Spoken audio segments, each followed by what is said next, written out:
Assets are a big pull in one's wealth and status in the community.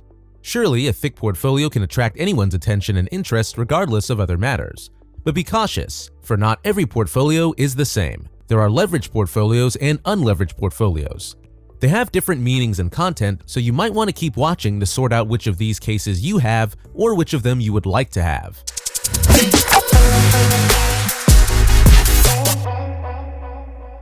Here, we bring you wealth tips, financial advice, cryptocurrency information, and updates on the financial world that you should definitely catch up with. If you haven't already, make sure you subscribe and ring that bell to get notified every time we upload a new video. We make sure we only bring you the best of content. Portfolios and realty. They are relatively essential when you are talking about a man's fortunes. In this episode of Fire, we will find out what a leveraged and an unleveraged portfolio is. We will list their common grounds as well as their differences. Well, share your thoughts in the comments below and watch till the end to find out how you can be financially independent, successful, and wealthy. Not a typical portfolio. Before everything else, let's first discuss what a portfolio is. It is not a usual portfolio that people, particularly students, use for trivial content and papers.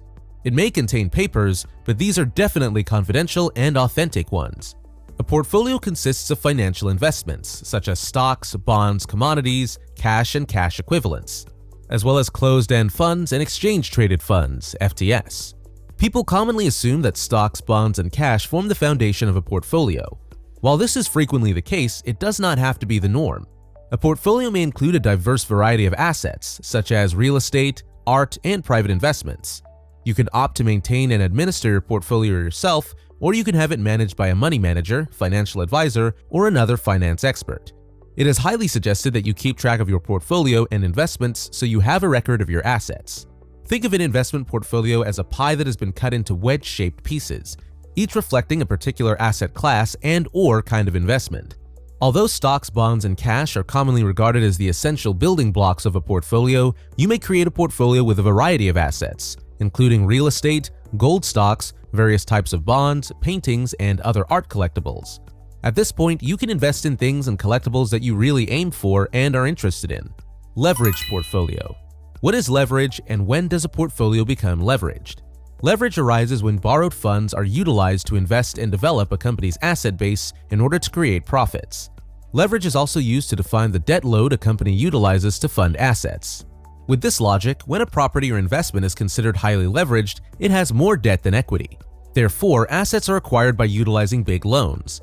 A leveraged portfolio is one in which an investor utilizes borrowed funds to purchase part of their stocks.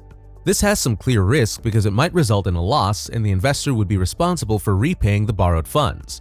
On the other hand, the security invested in it may yield a profit, allowing the investor to simply pay off the loan and earn a profit.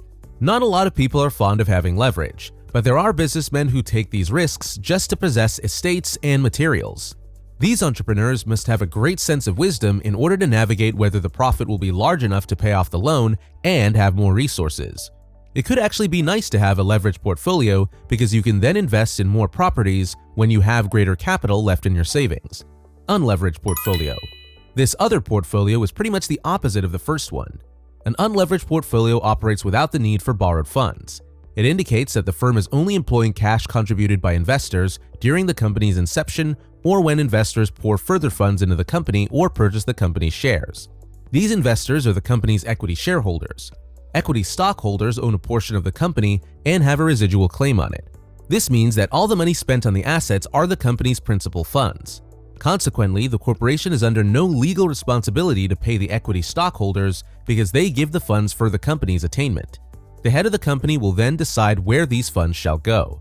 The inclusion of an unleveraged portfolio in capital decreases the company's risk, but it also limits the company's access to funds for potential investments. This means that there are fewer properties you can acquire, because with this type of method, that could depend on how big the investments of the equity shareholders can give. Which of these portfolios do you have or want to have? Let us know in the comments. We will be reading them. Spread the good news of financial independence and success. Comparing these approaches. A leveraged and unleveraged portfolio are both presented in terms of measuring one's capabilities regarding money and assets. Both of them also have advantages and disadvantages, and it's up to you to decide which risk you are willing to take. They are more different than they are alike. We have found 7 differences, and they are as follows. First is the fact that they are opposite in nature. A company can be classified as leveraged if it operates on borrowed funds. In contrast, an unleveraged portfolio is one in which a corporation operates without the utilization of borrowed funds. From this information, we can conclude that they have different sources of funds. One of them is borrowed, and the other is collected from a group of investors. Second, we can say that a leveraged portfolio has by far a higher risk, since, in the event of a loss, the corporation is obligated to pay the interest to the lenders for the borrowed money. This means that you need to make ends meet by the profit you are gaining, or else you cannot pay your liabilities. In contrast, an unleveraged portfolio is deemed low risk because the corporation is not obligated to repay in the event of a loss. The equity stockholders are not expecting anything if the assets are low in profit. Third, the leveraged portfolio assists the firm in increasing its total capital and even allows the organization to capitalize on an opportunity with accessible cash from borrowed funds.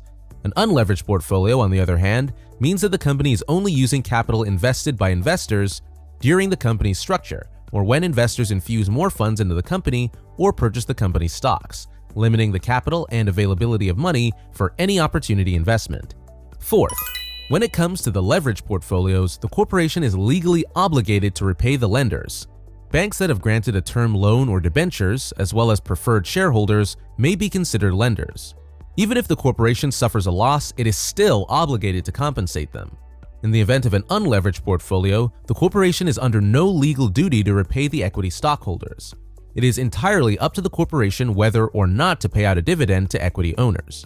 Fifth, a leveraged portfolio protects the firm from taxation by calculating the tax to be paid after paying the interest on the term loans, debentures, or bonds, which minimizes the amount of tax payable. They make up for these taxes quickly after getting the borrowed funds.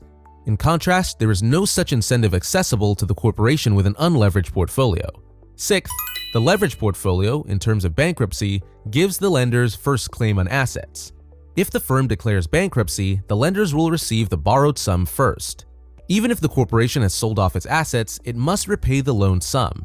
In the case of the company's unleveraged portfolio, equity stockholders have also claimed it, but on a residual basis. In the event of insolvency, the company must pay the equity owners when all obligations have been met. The last difference is the fact that a leveraged portfolio might be a mix of equities and fixed income funds. Fixed income funds might be term loans, debentures, bonds, or preference shares. An unleveraged portfolio, on the other hand, consists solely of equity. The equity might be the capital invested by investors during the company's founding or the acquisition of the company's shares. We can readily distinguish between leveraged and unleveraged portfolios now. Leveraged capital can be a useful way to increase a company's overall capital, but it should be kept within the company's payment ability. There are several options for the company to choose an unleveraged portfolio. If a firm has a healthy bottom line, is profitable, and has the capacity to repay its loans, it should include an unleveraged portfolio since it provides a tax shelter. This also depends on the company's risk-taking capabilities. If it is risk-averse, it'll choose the unleveraged portfolio.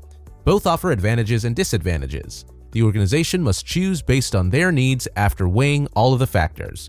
Alright guys, we're wrapping up today's video, and we hope you enjoyed today's topic. Thanks for visiting our channel. If you liked this video, make sure to hit that like button and check out more videos like this one on the channel. Thanks for watching, and of course, see you in the next video.